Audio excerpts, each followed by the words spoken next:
Hi, this is a deliverable for Task B in the Skills 4 assignment. So today we are going to be replicating the process of creating a pyro simulation in Houdini from scratch without using any of Houdini's shelf tools.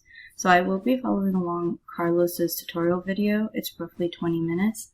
And since it is a pre-recorded video and we are working with Houdini, his tutorial might look slightly different from what I will be doing today. So to start off, we're going to go in the node editor over here. We're going to click tab and go to geometry. We're just going to place that down. Then we're going to double click over here. And now we're going to set up a sphere. And also place that down. So by default, our sphere is the primitive type primitive, but we can change this to polygon.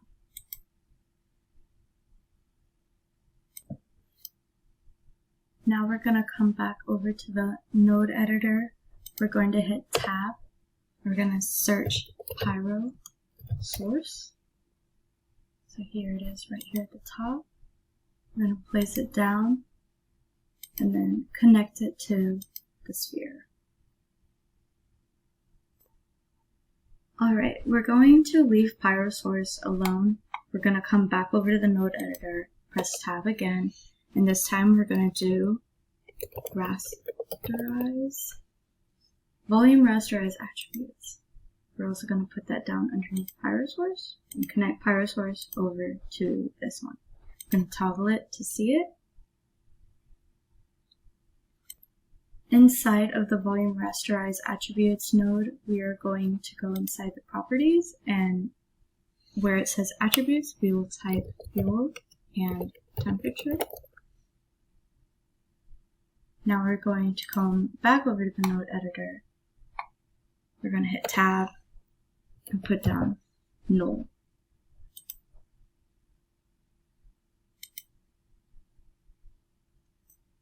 I'm just going to line this up here to make it look all nice and pretty.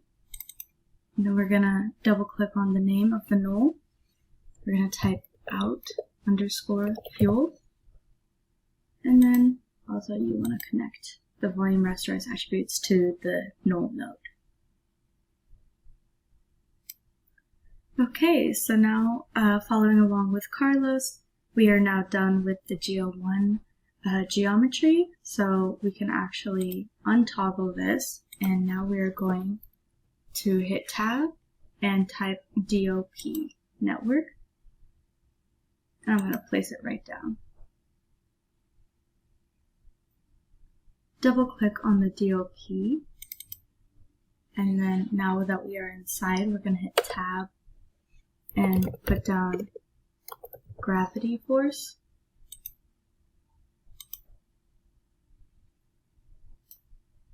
We're going to connect the gravity node to the output. And then now we're going to hit tab again and type in pyro. And here's what we need, pyro solver. We're going to put that down as well. Another node that we need is the smoke fire. So we're going to hit tab again, type in smoke. And here's our smoke object. We're also going to put that down. Lastly, we also need the source volume. So we're going to hit tab once more, do source volume. And I am not seeing this. So this might be a situation where Houdini has changed since Carlos's video. Okay, well, looks like they reversed the name. It is now volume source instead of source volume. So there we go. Now that we have our volume source, we can go into its properties, go to the initialize tab, and change this to source fuel. We need to organize this node editor a little bit, so I'm going to take the smoke object over to the left, volume source over to the right, this pyrosolver will go right in the middle because we want to connect the smoke object to the first input pyrosolver. Then we want to take the volume source, move it to the rightmost input of pyrosolver. Now after all of that, we're going to come into here and connect pyrosolver into the gravity node. So here is our tree view thus far. Now I'm going to go over to the smoke object, and he says to hit return on the keyboard. My keyboard doesn't have that, so I guess I'm gonna play around and, okay, there we go. And so now we just need to make this box just larger than the sphere so that it can encapsulate the fire, and obviously the fire will be larger than the sphere itself. So we just want to make like a decent sized box. Nothing in particular, just as big as I feel is necessary.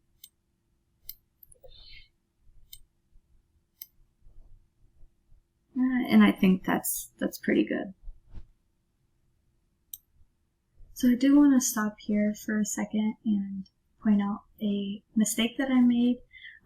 In Carlos's video at this point in the tutorial, he had a volume path property in his volume source, which linked to the outfuel. This has now been changed to SOP path, and I forgot to include this in the tutorial, so here we are.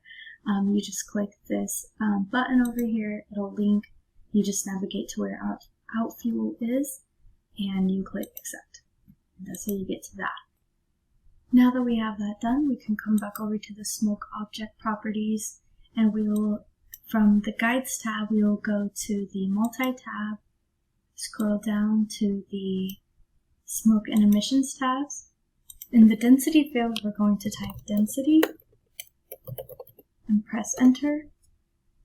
And then emission, this emission tab, we're going to go to the emission field. We're going to type temperature and press enter. So now we're going to go under the emission tab, we're going to go to emission scale, and let's go with 10. So now we want to find the emission color field, and we want to type in heat and press enter. Now I will scroll up, and we will change density scale and shadow scale to 0.75 each. Okay, for now, we are done with the DOP net 1. We're going to go back to our scene view.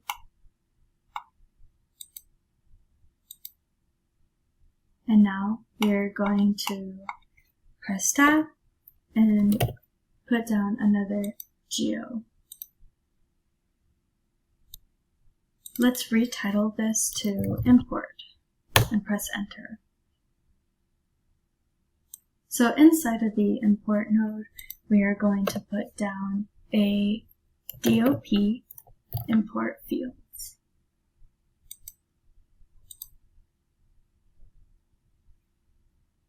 This import field has the DOP network property. So what we're going to do is navigate to our DOP that we have and press accept. Next, we need to put in the DOP node property. So we're going to press this button again, and we're going to navigate to our smoke.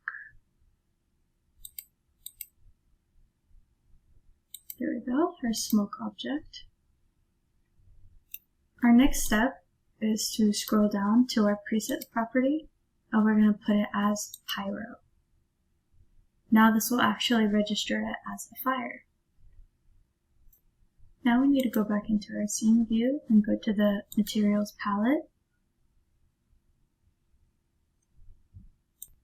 Under the materials palette tab, we want to scroll all the way down until we find the flames. There it is. And then we just drag and drop into the open window. So let's go back to our object view again, Let's go click on import, but do not double click inside. And then let's go to the render tab in the properties. Here we have the material property. We're going to open up this tree view and we are going to find flames. Click accept. And there you go. So at this point in this tutorial, I want to pause and clarify something because I thought it was pretty strange that throughout this tutorial that I could not actually see the smoke and fire. So what I did wrong was my bounding box for the smoke object was not big enough. So what I basically did was came down to the visuals tab and I played around with the heat or just like some way that I can look at it better, and I just literally kept resizing the box until I could see the entire shape of the flame, and then I just sized it back down to just fit the flame. And so now we should be able to correctly view this fire. I just wanted to point that out. Okay, let's continue on. So what we want to do is come back to our scene view and we want to go over to the camera. We're going to control click. That's going to place it down. The next thing we want to do is to really view our flame from a nice angle from the camera. So whatever angle that we want to render it as. Then we're going to control click and place down a spotlight. Then we're going to change the view and come back to cam. Now we are going to go to the render tab. Under the render view, we're going to click render.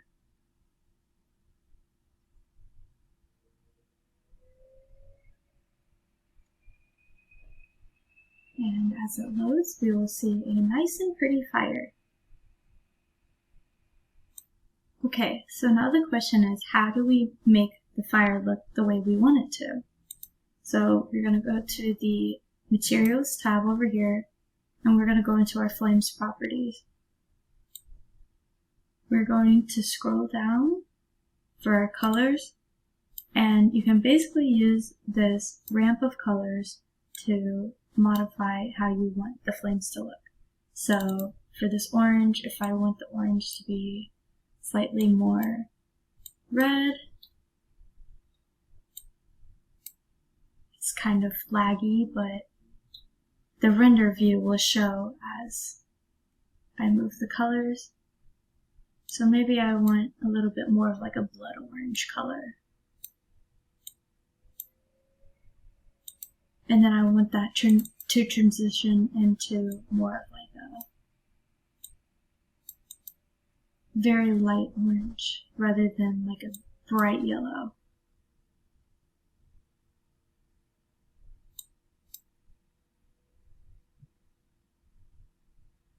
And then if I wanted to, I could change this black, change it to like a bright red, or maybe a dark red.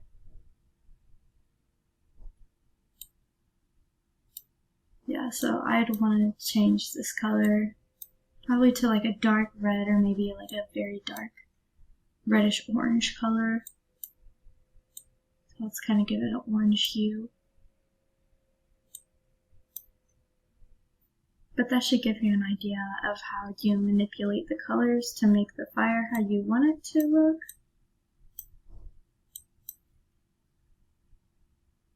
So let's quit playing with the fire colors and let's move on. So we can scroll up and go to the smoke field. We can go to the noise and enable some noise, give some more of a smoke texture to it.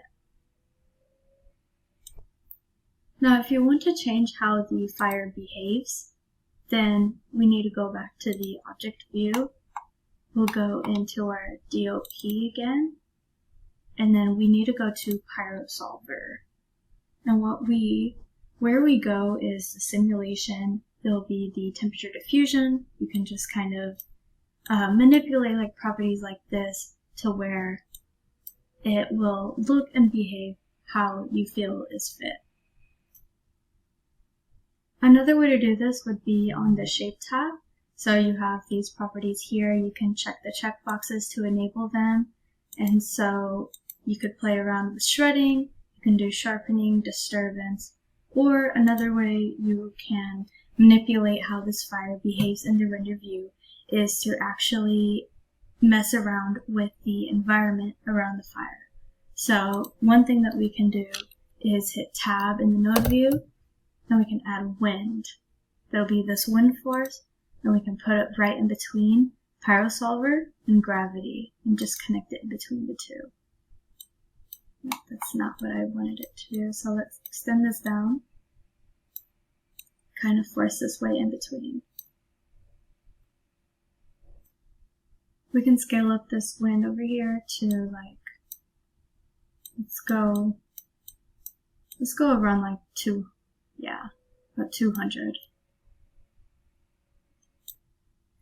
Now you can kind of tell that our fire is being clipped. That is actually because our bounding box for the smoke object is still not big enough.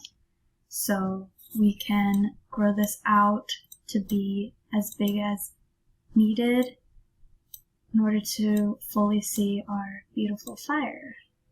And we'll probably need it to be pretty high, like significantly higher than what it was. No, I don't want to move that forward.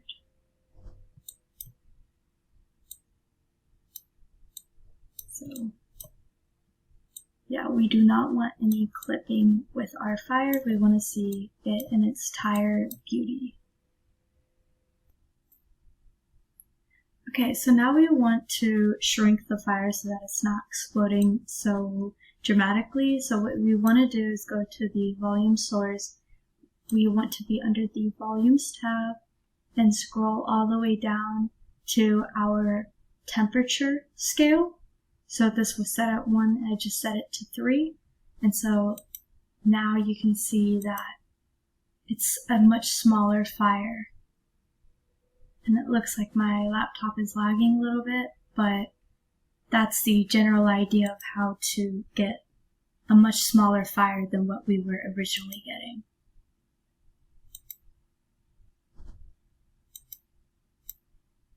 And we are pretty much done. That is how you get your fire without using the shelf tools of Houdini. We can go back to the render view just one more time and render our fire and see how pretty it looks.